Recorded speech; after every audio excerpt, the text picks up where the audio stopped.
Welcome to Below the Line, where we talk about working in Hollywood from the crew perspective. My name is Skid. I'm a former assistant director and your host. Quiet on the set. Today we're talking about The Lowdown, the television series created by Sterlin Harjo and starring Ethan Hawke that is currently streaming on FX. I've got two guests today. First, makeup department head Sharon Tabb. Sharon, welcome to Below the Line. Thank you so much for having me. Glad to have you here. Also joining us is production designer Brandon Tonner-Connolly. Brandon, I'm glad you could join us. Oh, thanks so much. Yeah, really appreciate it. I'm happy to be here and always lovely to talk to Sharon. I think this is going to be a lot of fun for all of us. Warning for listeners, as of this podcast, The Lowdown has aired 5 of a planned 8-episode first season. Today's conversation will contain spoilers for episodes 1 through 5. We will not share any spoilers for episodes 6 through 8. This is both a warning for listeners and our promise to FX. But before we get to spoilers, this is the first time on Below the Line that we've talked about makeup and production design on the same episode. Sharon and Brandon, let's talk about the shared history that led both of you to The Lowdown. You know, I started working with Sterlin on the first season of Reservation Dogs, was lucky enough to be a part of that. And, you know, kind of from my first meeting with him, just knew that he was, you know, a filmmaker that I really wanted to work with, kind of a storyteller that really wanted to support, you know, to be a part of his work in the future. And yeah, so, you know, we got through 3 amazing seasons of Reservation Dogs. And that's how I met Sharon also, kind of working on that show, and, you know, how kind of we came to collaborate and kind of, you know, knew that we had similar kind of artistic ideals and similar kind of quality standards for the work that we do. And yeah, and that kind of led into The Lowdown. I mean, definitely it started with the pilot of Reservation Dogs. That's where we met Sterlin. That is where we learned the way that he works, what he expects. It was a learning curve, but it was like so amazing because it was nothing like that I had been a part of before, where there was just so much collaboration. And every single person that he brought in, they were all on the same page, which is something that I don't always feel like happens. So I think it was kind of just like, I mean, truly like movie magic behind the scenes and in front of the scenes. And he knows what he wants, but he also lets everybody be artists. And I think that's where, like, Brandon and they let us do our job. It's very collaborative. We have questions, we go to them. If they have input, they come to us. I mean, it's just very much in flux type of thing.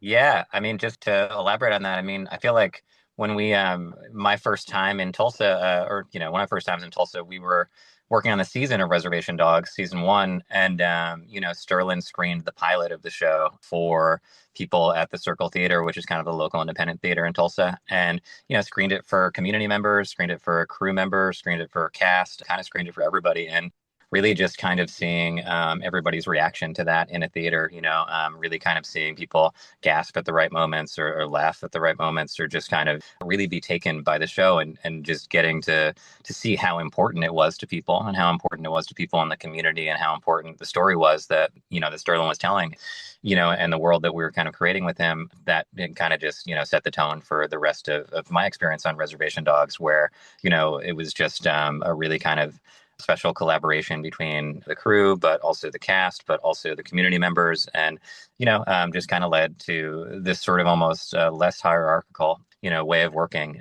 this way in which kind of everybody felt like they wanted to do their best work because they were so invested in the importance of what we were doing and so invested in the emotion of what we were doing and kind of wanted to bring their best to it regardless, and felt that they could, because Sterlin kind of has that, you know, creates that atmosphere where it's, you know, fun, you know, everybody's working hard to do the best thing, but, you know, it's enjoyable and everybody feels respected. Everybody feels like, you know, they're a part of it.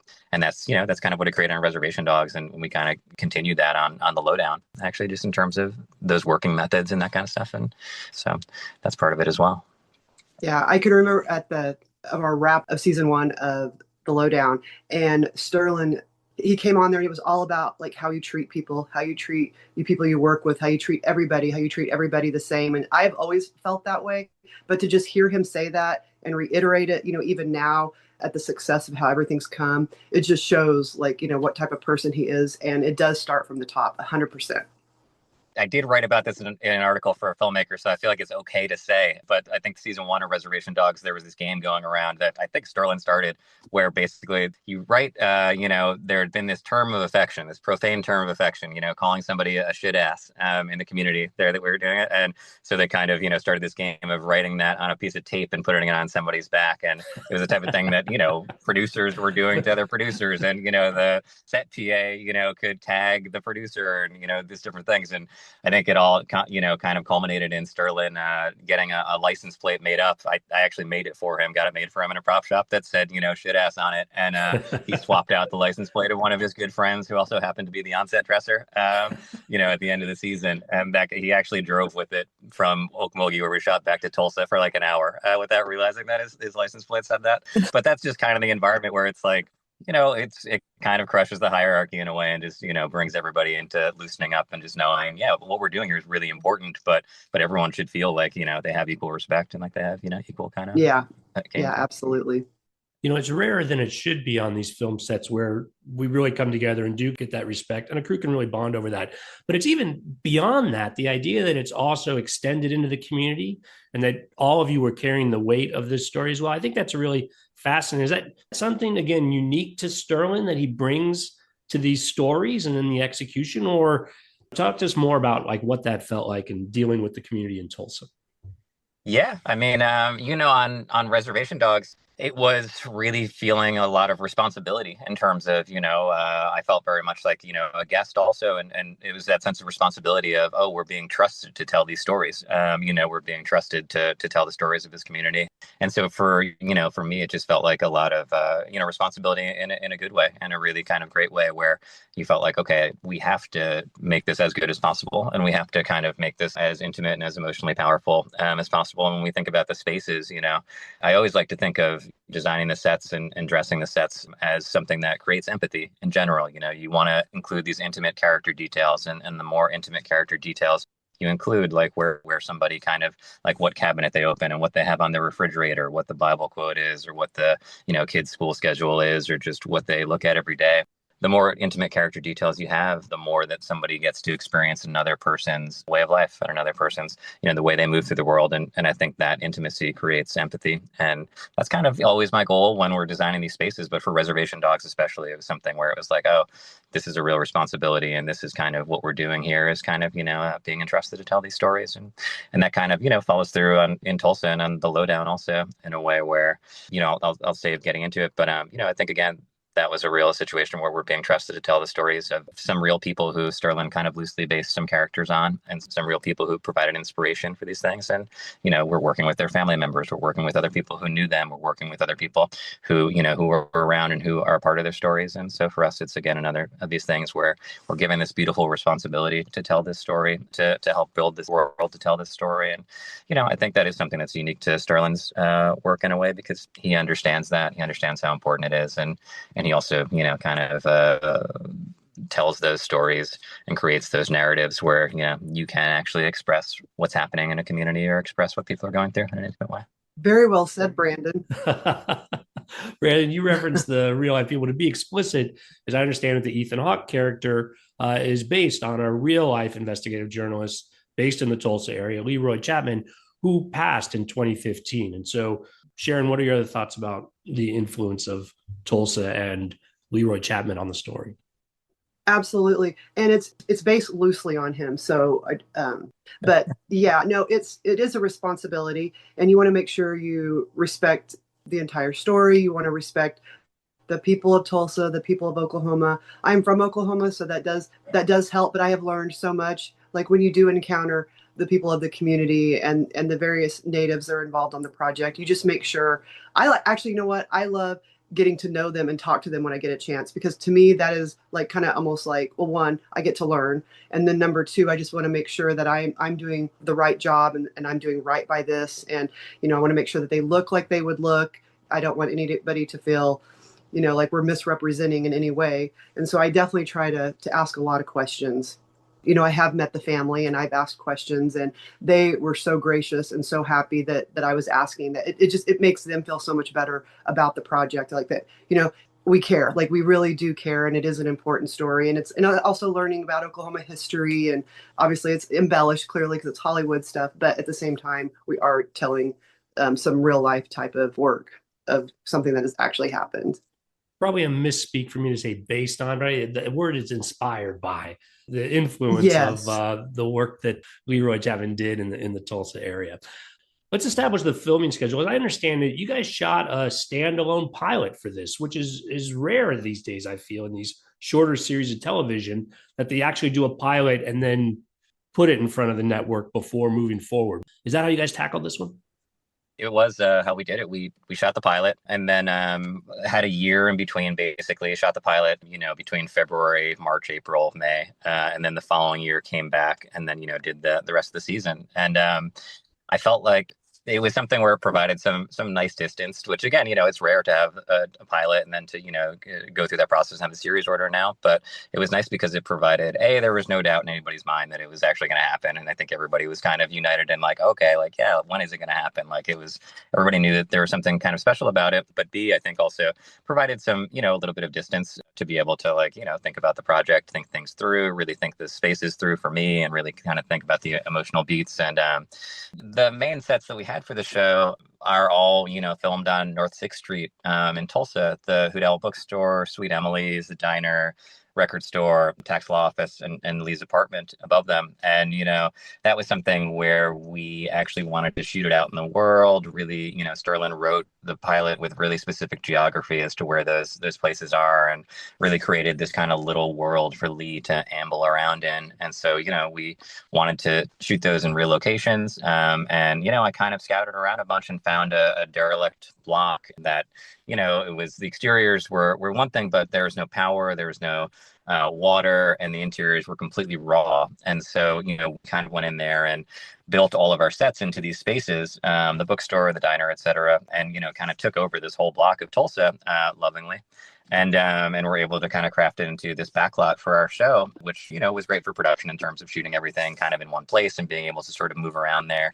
But was great for us also to be out in the world, see the Tulsa skyline kind of outside all the spaces. And also, if the whole point of this Shaggy Dog mystery show is for the hero to kind of be able to wander around and the audience to wander around with him, we wanted him to kind of be able to wander around a real world and to not worry about the interior exterior split of shooting on a soundstage and, kind of limiting those things. And the consequence of that is we had built these real spaces into this block, and between the pilot and the show, a year transpired, and we just left them up because we, knew that basically we were hopefully coming back and we didn't want to wrap the sets out. So we kind of just boarded up the windows and kept them there. And then, that kind of got us to a place where the locations person would text me and say, hey, 2 more people stopped by and wanted to know when this diner was opening, or another group of people came back and said, hey, what's the deal with this bookstore? That kind of thing. So that gap of a year kind of did allow us to fool some people or to have that. And I took that as a good sign. Well, we're going to dive into some of the specifics on both the sets and the looks. But first, let's take a step back. Where and how do makeup and production design overlap and interact in the course of creating a series like this? I mean, I'll give an example of even just if we talk about like episode The Dinosaur Memories, which is the one where Lee gets kidnapped. I feel like that is a good example as far as it's very like messy and cluttered, and it's very, I don't know, it's very eclectic, that's for sure. But when you see Marlon and you see all the people on that particular episode, I mean, they're gritty, they're rough, they're messy, they're bloody, they're grimy. So I feel like it just kind of, to me, it's set up, it's very similar. That's episode 3 where he's taken out to the paddlefish compound where they're doing the counterfeit caviar. Yeah. And very intense set. But you're talking about the hair and makeup overlapping on that. Do you guys talk about these things ahead of time, or when an episode like that comes up, how do the two of you approach that, knowing what the other person's work is going to be? Well, I mean, we don't work. No, go for it. Okay, go ahead, Brett. Yeah. No, I'm just going to say, I mean, no, we you don't go for really, it, please. No, you go for it. We don't really consult with each other, but I feel like maybe now we should going forward. I mean, but we are like in production, but we're in the same production meetings, and, we'll each probably have our own meetings with Sterlin and the director. Everybody's still on the same page of what's going on. So clearly, we are kind of doing a similar type thing, but it is kind of interesting how how it does all play together. I feel like even just, my looks look even better on his set, if that makes sense. It's like, it pulls it all together. I feel the same way about Deidre when she's in the bookstore. I feel like her makeup looks amazing around his entire design there. So it does. I mean, the environment plays with the subjects, which are the talent. That's what I feel like. What do you think, Brandon? That's so kind of you. Thank you. I think that's extremely generous of you. Thank you. Yeah, for being so kind about the sets. No, I mean, I feel the same way. I feel like, for me, we're on the same page, with the overall aesthetic.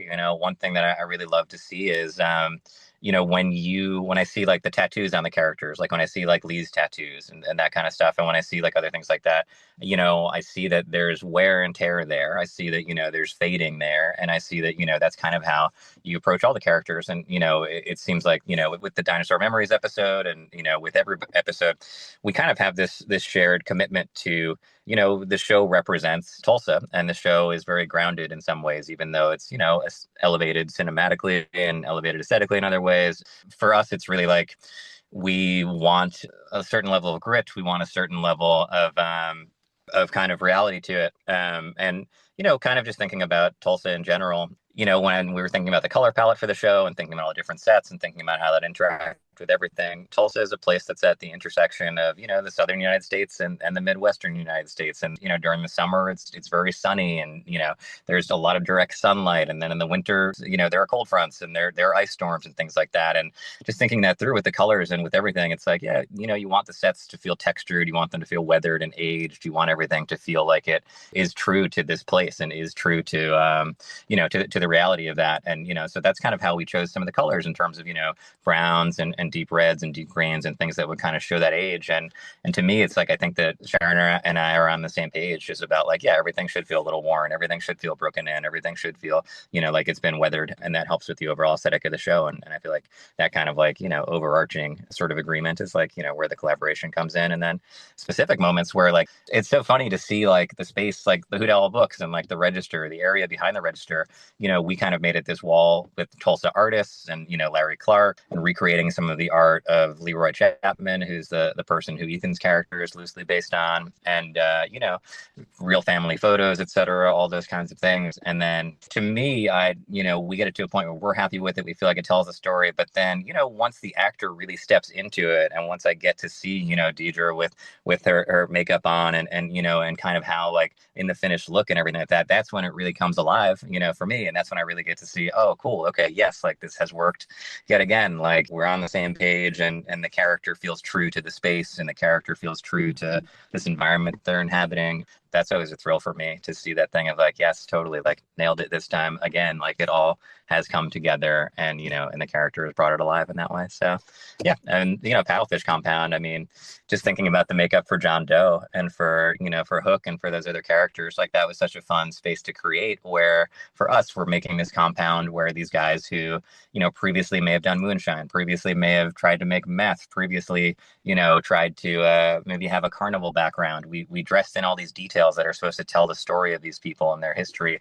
But then, to actually see John Doe walk onto the set and have him with this, really great kind of bloody makeup that is frightening, but is not over the top, is exactly grounded enough and is exactly gritty enough and like speaks to the character. Like for me, that's like the moment when things really come alive and when I'm always so impressed by Sharon's work. Well, thank you so much. The environment sets the tone.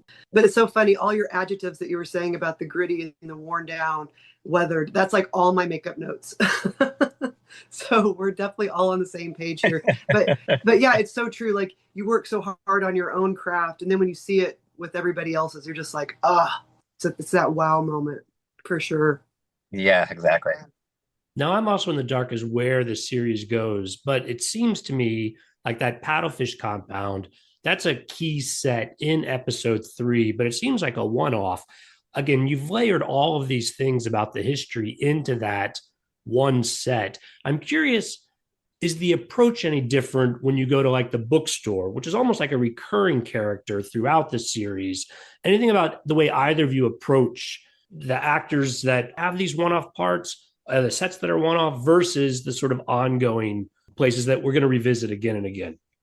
Honestly, for me, no, because I take every character very seriously. They all have a specific look and they all have a purpose. And I mean, whatever I do for Deidre and for Lee, I mean, I would do the same for Marlon that plays John Doe. Like, I'm gonna like see what their character is supposed to look like. I will contact them, talk to them, make sure that we're on the same page with everything. Same thing with like Hook, the guy that played Hook in the script. It was he. I believe it says something about him having a scar, and so while I was doing the scar, I decided like, oh, what if we just put a little thing on the edge to make it look like a hook? Like maybe that's where he got his name from. And when I said that to the actor, he's like, oh my God, yes, let's do that. And so I said, let's just do it. Let's see it. Let's see if Sterlin likes it. Cause I think he came in for a test. And I was like, let's just try it. I really didn't know if you never know. I didn't know if if Sterlin was going to go for the scar with a hook.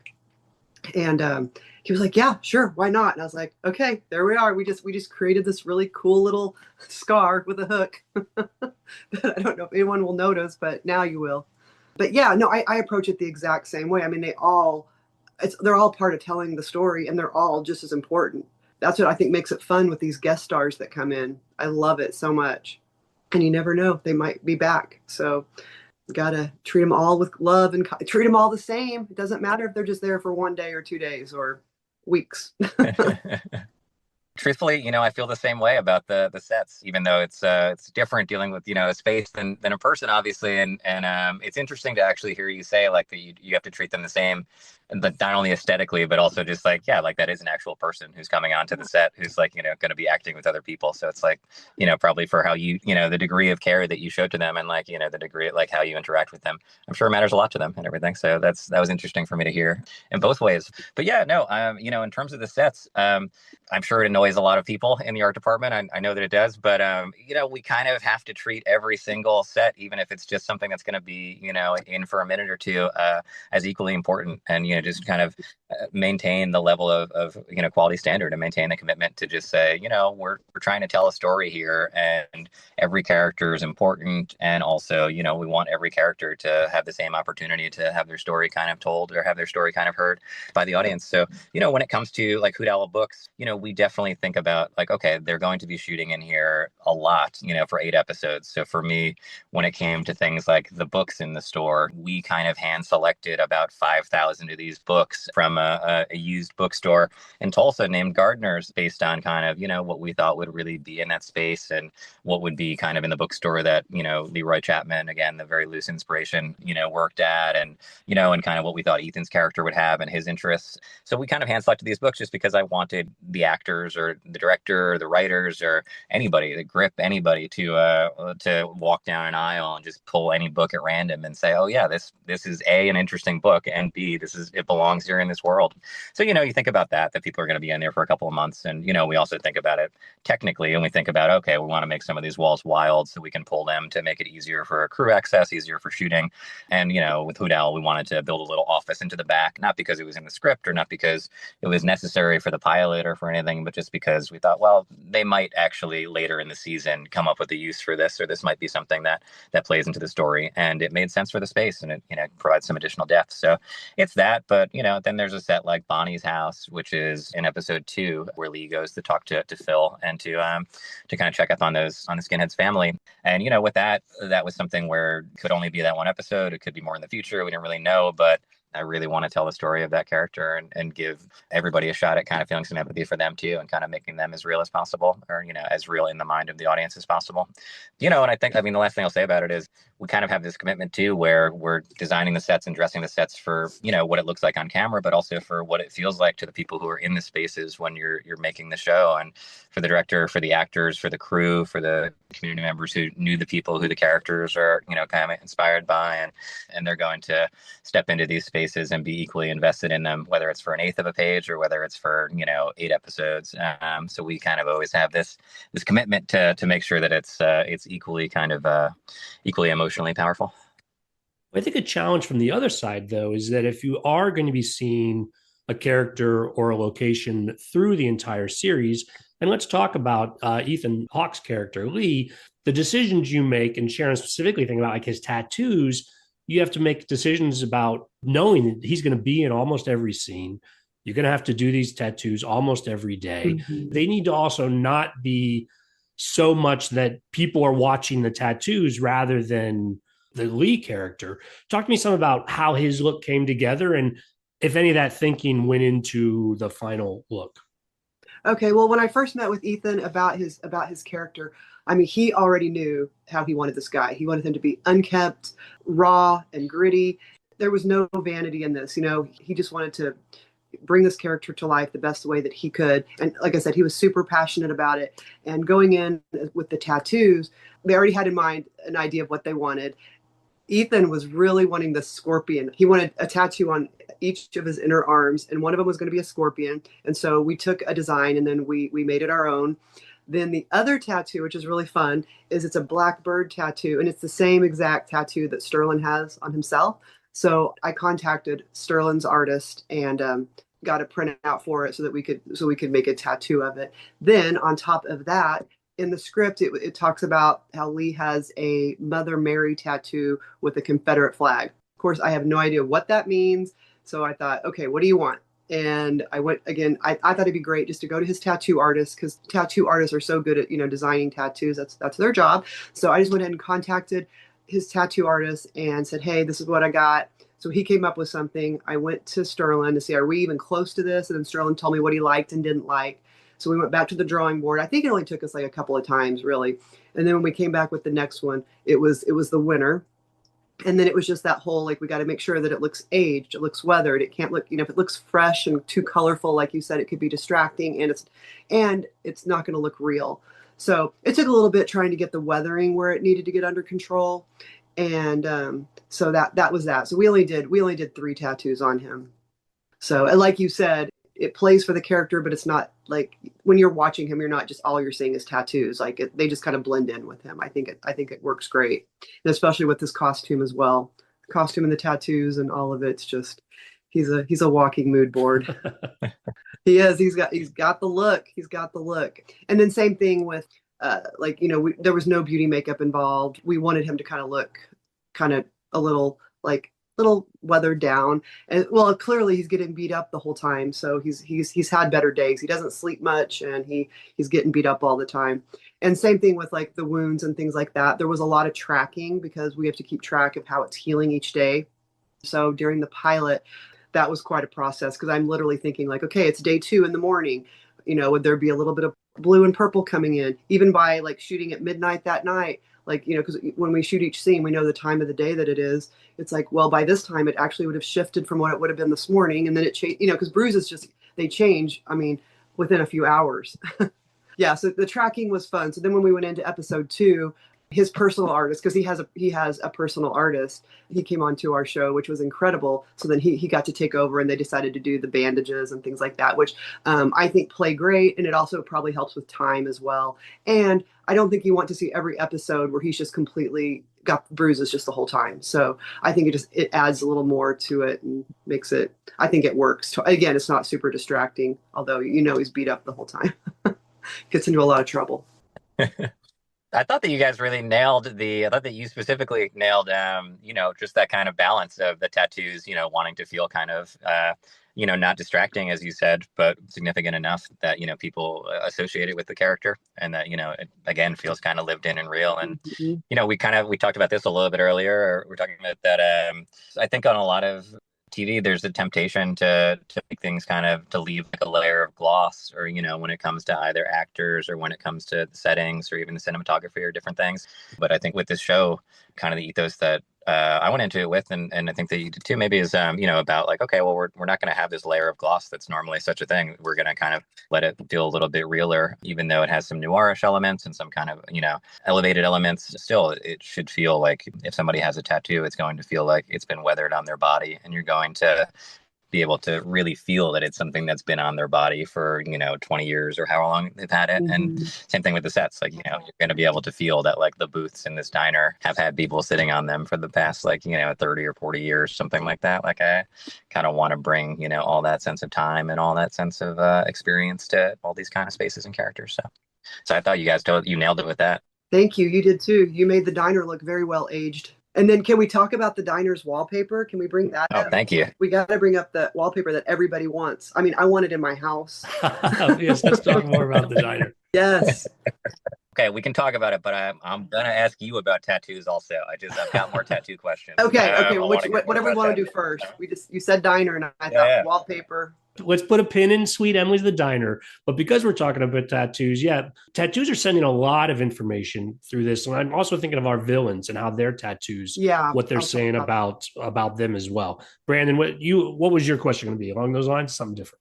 No, I was gonna kind of get into the same thing. Like I really appreciated the character Alan Murphy's tattoos. I thought that he, Oh you yeah. know, Okay. Yeah. I'll talk about Alan's. yeah, it's got to show a different kind of niche, subculture is a really nice way of putting it. It's got to show a different, strain of white supremacy than even the other skinhead tattoos and the other stuff that's going on it. Right. So Thank you. Okay, let me start with Blackie and Berta's tattoos first, because they're the two bad guys that get killed off in the beginning. So you clearly know that they're past skinheads. They're not. I think they're kind of at that.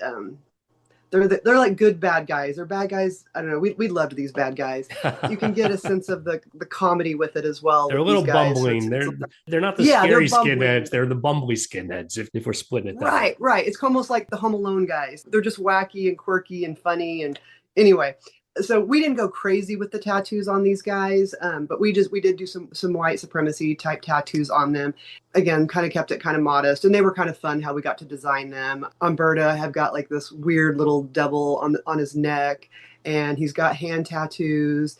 And then Blackie, we didn't do a ton on him, but we did do some like flames and things like that on his forearms. And he was really funny because a lot of times these tattoos, they actually will stay on you for a few days. So it actually can be in your benefit, because then you don't have to reapply them every day.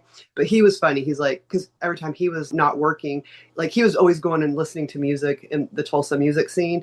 So he was always like, no, these have to come off. So I'd be like, just leave them. You're a working artist. He's like, I'm not going nowhere with these tattoos. So it was really funny. So Eric would always make me take them off. So I always had to reapply them when he came back. But Berta, he wore his. He's like, I'll just wear them. It's fine. So that was fun. Okay, so now next level would be Alan.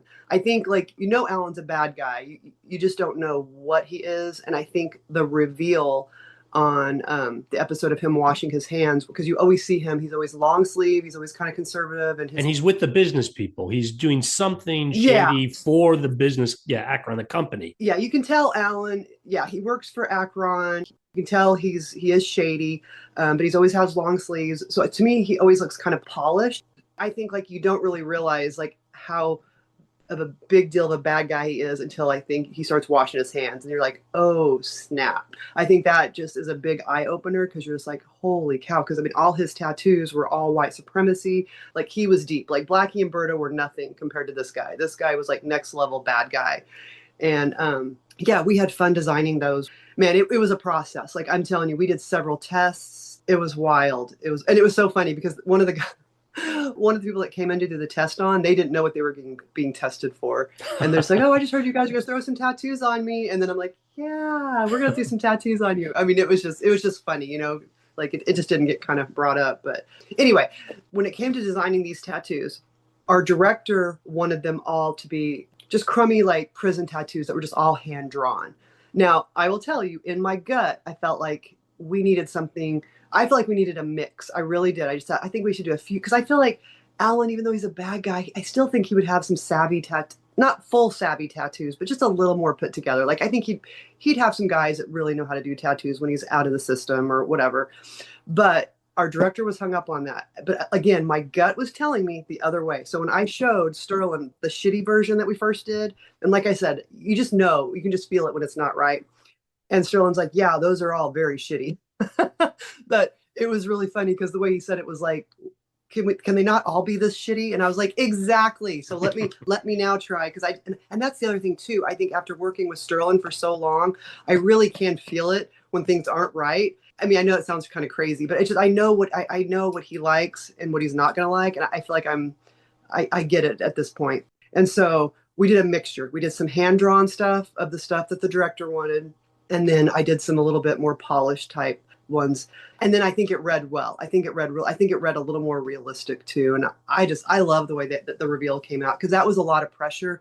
Because number one, the subject matter alone, doing this research, if somebody goes on my computer and I've been looking up racist tattoos and all the different stuff. I mean, it was definitely eye-opening. It was really crazy because we did go off references of like real photos and things like that. So that was really wild. So anyway, it was great. I think it all came together really well. It took a lot of time because we custom made a lot of them, and then we had to have lots of printouts because I mean we sleeved them all the way up. So yeah. So I don't know where I was going with that other than it was quite a process, but it was fun too because I mean I think the reveal just really shows how crazy this character really is. I was really excited about that moment to be finally seen because then you're like, oh, okay, Alan was already scary. Now he's even more scary. I thought that you really nailed, again, like that step up in kind of a, white supremacist culture where it's like, yeah, Blackie and Berta are kind of on one level and their tattoos kind of tell that story. And then once you actually get the reveal of Alan's tattoos, it tells you that he's kind of on another level and kind of has a slightly more old school kind of a perspective about it. And, is even like probably involved in like, different kind of prison gangs and that kind of stuff. And so I thought you really told that story really effectively and the tattoos really kind of brought that across. Yeah, and that's what I love about storytelling. I mean, I love being a part of it and just especially when you do get to those like real moments and you're just like, wow, not that I want to be telling that story, but it is, stuff that did happen. So, we're just here to be just storytellers. Well, I think this idea of storytelling will bring us back around. Brandon, tell us the story of Sweet Emily's, the diner. Oh, yeah. No, thanks. Sweet Emily's, it's a diner, and we had kind of built it into this space on the corner. One of the reasons why we'd kind of chosen this block is it had the space that could be turned into our restaurant. And, it required us to bring in our own kind of custom countertop for it, or from like a countertop, do all the flooring. We did the kind of checkered tile that's close to the counter. And then we did this really low pile carpet, which is, if you think about like indoor outdoor carpet that, kind of always absorbs stains.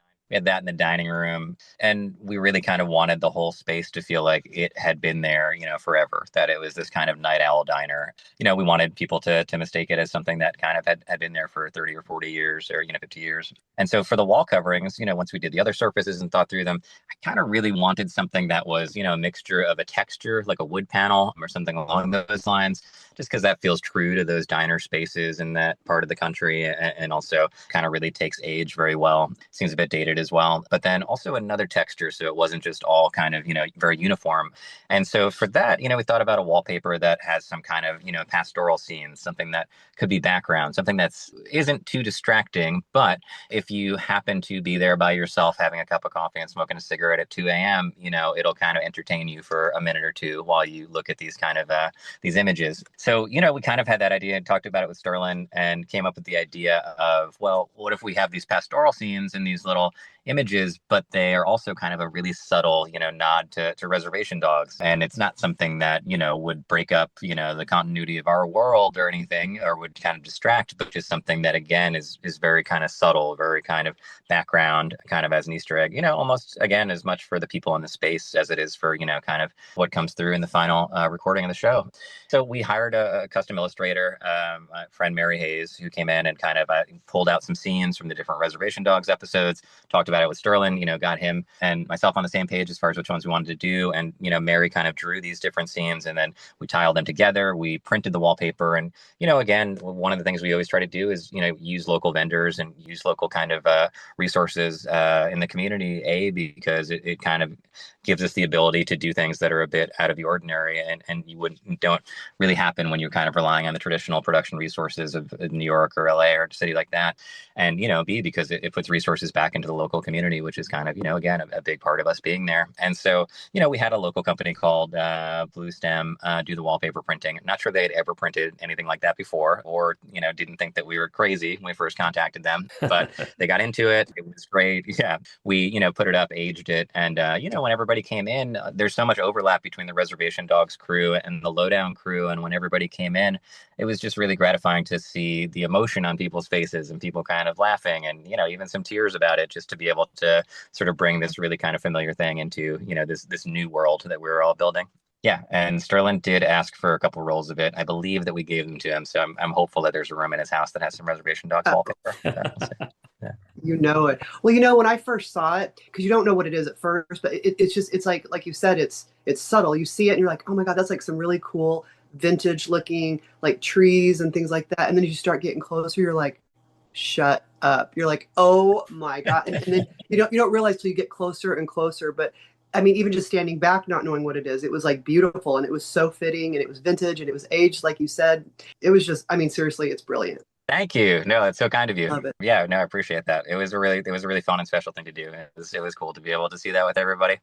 It's nice to see it like as the episodes air too, because I think there's always like I always look at it and I'm like, oh man, is it going to be really obvious or is this? And then you see it in the Right. finished show and you're like, oh, actually, like no, it is subtle. It is kind of It Easter is egg. subtle. It does kind of stuff. Yeah, which I liked. So. Well, as a fan of the Reservation Dogs myself, I'm going to be going and pressing pause on a replay on some of these so I can enjoy it Easter egg like. So fun. Yeah, totally. It's part of this whole universe of things that, this whole universe of projects and everything. I think that somebody else called it the Sterlin Harjo universe of, all these different references and things like that. So it seems like that's what we're building there. Also. I love it. That is so fun. Well, one last scene I want to ask you guys about and what effort it took to pull this off. Episode 5 concludes with Lee being picked up by the cops and taken through this house party. One shot through the house, out through the back. For me, I'm getting very strong Apocalypse Now vibes from the entire run of that. Talk to me about what was on the page for this and then what it took to bring together. Okay, well, for mine, it was just we had lots of cops. And so we wanted them to be like stereotypical cops. I don't remember the number off the top of my head, but I mean, it was a lot of people, like I know probably over 100.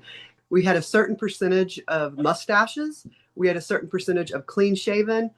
And we tried to stay away from beards. I think there might be a few, but they would have been like maybe ex-military, not necessarily cops. But we tried to keep all of our cops. They were like seriously shaven or a mustache, just classic, typical. And so for me, that's really all it was. And then some of them had tattoos, which we left.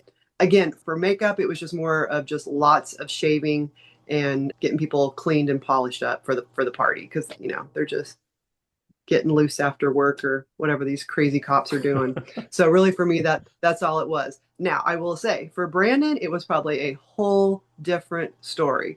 So yeah, that's me just getting all those cops ready. Really. No, I mean, that's challenging in and of itself. And, it brings, like we said, brings the spaces to life. Yeah, it's just, it's scary even being around that many fake cops, I think, when you're in that. But no, I mean, you're right on with the Apocalypse Now vibes. I think that was something that we were definitely thinking about when it came to, okay, he's going to be kind of led through this compound to get to the Marlon Brando-esque figure at the end. Thinking through the script, a lot was on the page in terms of it being this cop party and he gets dragged through almost this kind of hellish house where all of this, kind of increasingly crazy stuff is happening. And I think that, Macon Blair, the director for the episode, kind of worked with Sterlin to figure out this concept of a one shot. What if we do it all and, just one shot, Lee being led from the police car all the way through the house, winding through the backyard, winding through these other elements, and then kind of punctuating in, revealing Donald Washburn at the end.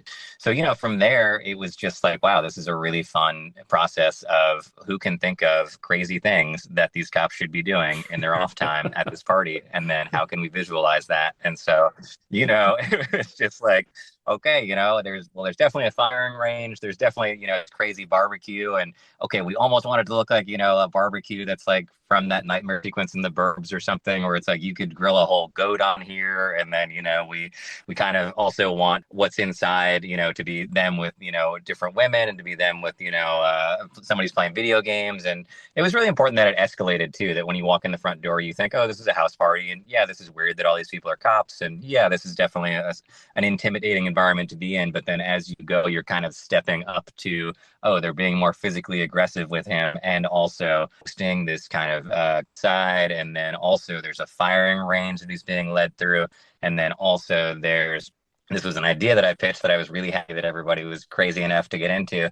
There's a car that's from the impound lot that somebody's just beating on with a sledgehammer just because that's, what cops want to do and when they're blowing off steam for this too. And then all of that just kind of leading to this climax with these explosions of seeing Donald Washburn kind of in this gazebo. And again, like We practiced it many times, had everything kind of laid out to a T. We kind of positioned the gazebo, which, we built the gazebo knowing that this entire kind of sequence was going to climax in the sort of moment, and wanted to, make sure that it was kind of positioned properly with the DP, with the gaffer, with lighting, kind of placed it to the inch where we're going to be.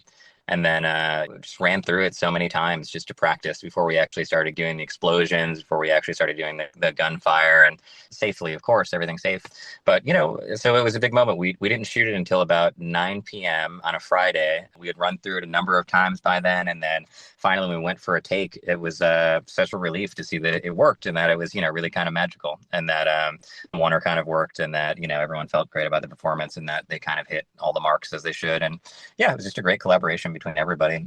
The funny thing is, the gazebo is such an important part, which, I don't know if I should say this, but it's TV and scheduling being a thing. And Kyle MacLachlan wasn't technically available for when we were shooting that episode. So, we knew that we needed to kind of build this gazebo in such a way that the person who was emerging from it was going to be strongly backlit and was going to be, a silhouette and a shadow out of necessity and, out of aesthetics also. So we kept that in mind and had to do that. And then also that was another part of the wonder of seeing the end of it and seeing, oh, great, okay, it works. That kind of works too. And then we shot the other part with them actually in the gazebo at a totally different location at a totally different time. When Kyle was available later on, we kind of just broke down the gazebo and then moved it over to a place that was next to where we were shooting something else with him. And we're able to kind of, do a little movie magic there and get away with that. No, for real. And it was another just like wow effect. When you were on that set, it was, I've never seen anything quite like it. It's something. It's wild. Well, that's probably a good lead in for my next question, because as we promised at the top, we're not doing spoilers for the balance of the series. But are there other subtle elements that run the course of the season you think our listeners should watch for? I'd like to talk about Deidre. She is Lee's employee at the bookstore. Again, we were talking earlier about having a year off from the pilot to episode 1. It gave us time to, I feel like, for me personally, to maybe just dive deeper a little bit into the characters and try to just, you get to know them as you go along per episode, and their characters may evolve. Things are going to potentially shift and change. And for her, because in the beginning, we thought she was just going to be like a rocker chick. But then as you see her wardrobe come together and you see her really cool hair, we had to do it just a little more than just some black eyeliner. To me, I felt like it was just kind of a little boring. So starting episode 2, Sienna and I, who plays Deidre, we start talking you know what? Once we find out what you're going to wear, let's do some funky, cool eyeliner. But not over the top, but just enough to where she's an artist. So I feel like she would do something a little artistic. So every time she's going to have a really cool, different eyeliner. I mean, there's times that we do dots, and I don't know, have you noticed her eyeliner yet, Brandon? Yeah, no, I have. Totally. Yeah, exactly. Yeah, no. So you'll start seeing as she goes on, her eyeliner is going to just keep getting more and more interesting. So I would like for people to watch her eyeliner and see what they think. That's one thing for me that I can think of. And then something that we haven't talked about, I don't know if anybody has really noticed, because again, it's another one of those subtle things and you kind of have to look for it. But Marty has a gold tooth, and we added that just to give him a little more, he's seen some stuff, but yet he's pretty savvy. And I don't know, again, it's not in your face. And there's sometimes that when he's talking, I have to look. I'm like, okay, is it going to show? And it does, but it's subtle. So yeah, we have fun with that, keeping track of that as well. We have backups. Nice. We'll watch for those elements. Brandon, how about on the production design side? I'm excited for people to see how the conspiracy collage in Lee's apartment kind of progresses over the year. That was something that in the script was written as, it's kind of like his brain kind of spilled out onto this wall. It's sort of like this space where he, kind of has his own conspiracy theories and puts things together. And so we really thought, okay, what can we do to make this sort of different, or what can we do to kind of make this a little bit, more unique than what you've seen in other kind of collage walls and shows. And, I came up with the idea that he's a journalist. He's a writer. So is the person who he's loosely based on, Leroy Chapman. So, we kind of took the board as somebody, as, a journalist kind of assembling their articles. a writer kind of assembling their piece as they're writing it, and kind of took that as like a progression of how he would be kind of putting those together. And for me, it was, again, one of those things where there was a lot of sort of freedom in what it ended up looking like in the end, as long as, we kind of hit the notes that were important to Sterlin. There was, leeway in terms of, what it could be. And I looked back at, the work of Leroy Chapman, who, was a journalist in Tulsa and loose inspiration for Ethan's character.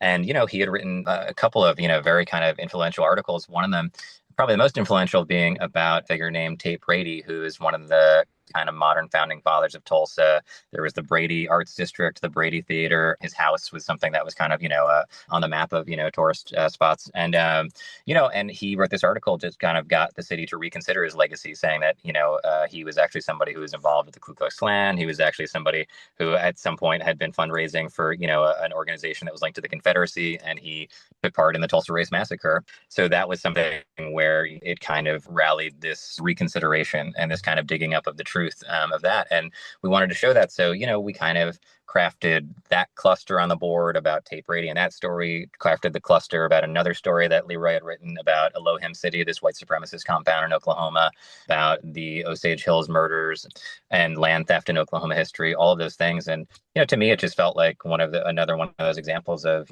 we're being entrusted to tell these stories, the story of this community, the story of this place, and the story of, this person who kind of inspired this. And so for that, it's like, yeah, we do want to tell the story of people digging for the truth, of uncovering these hard truths, of uncovering these difficult truths, and of really kind of reckoning with them in a way.